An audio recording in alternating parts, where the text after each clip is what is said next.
په بعض حالاتو کې حلال کسب کوونکي ته په خالص عبادت کوونکي فضیلت حاصل دی.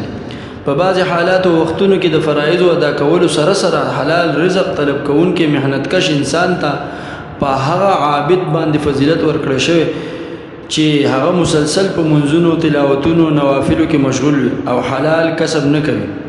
د دې لاندې سو واقعاتو نه بدر دا مضمون خو واضح شي.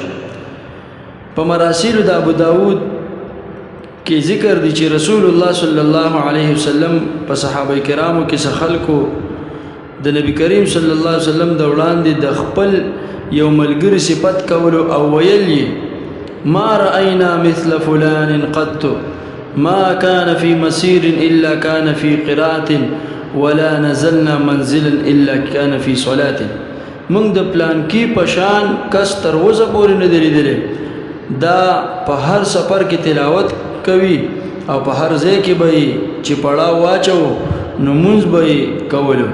نبی کریم صلی الله علیه وسلم تاسو کو د اولاد کفالت سو کوي تر دې پورې چې نبی کریم صلی الله علیه وسلم تاسو کو چې د اوخ او ساروی له غیا سو کو راچوي. صحابه کرام او فرمایل من رسول الله صلی الله علیه وسلم فرمایل فکلکم خیر منه پس تاسو ټول د هغه نه بهتري. حضرت انس رضی الله تعالی عنہ فرمایي چې موږ رسول الله صلی الله علیه وسلم سره په یو سفر کې مرګریو او موږ کې بعض خلکو نفلی روزه نیولې و او د بعضو نو په یو سخته ګرمۍ ګرم ورځ کې موږ په یو ځای کې پړاو واچو نږدې سسورې نو چې د چا سره به صادر او هغه سره به ډیر سورې و. بعضو پکې د خپل لاس په ذریعه د ګرمۍ نه ځان بچ کول. چې کوم خلکو روزه نیولې وه هغوی خو د نفلي روزې او سختې ګرمۍ په وجه یو طرف ته سملاست او چا چې روزه نه ونیولې هغوی دا ټول کارونه وکړو. خیمې یې ولګولې سارو ته یې اوبه ورکړې. نبی کریم صلی الله علیه وسلم وفرمایل نن ورځ ټول ثواب هغه خلکو وګټو چا چې نفلي روزه نه ونیولې. په روایاتو کې راځي چې حضرت عیسی علیه السلام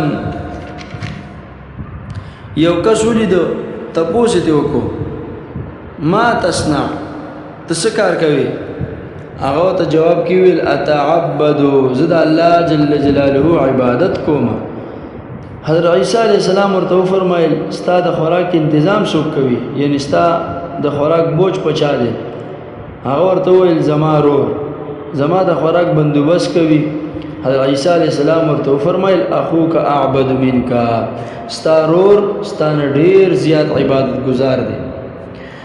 د مشهور بزرگ ابراهیم رحمه الله نه چا تاسو کو چې آیا ستا په نس باندې رښتونه تاجر بهتر دی یا هغه کس چې صرف عبادت کوي او څه کسب وغیره نه کوي؟ د ورته ویل التاجر الصدوق احب الی لأنه في جهاد يأتيه الشيطان من طريق المكيال والميزان ومن قبل الأخذ والعطاء فيجاهده.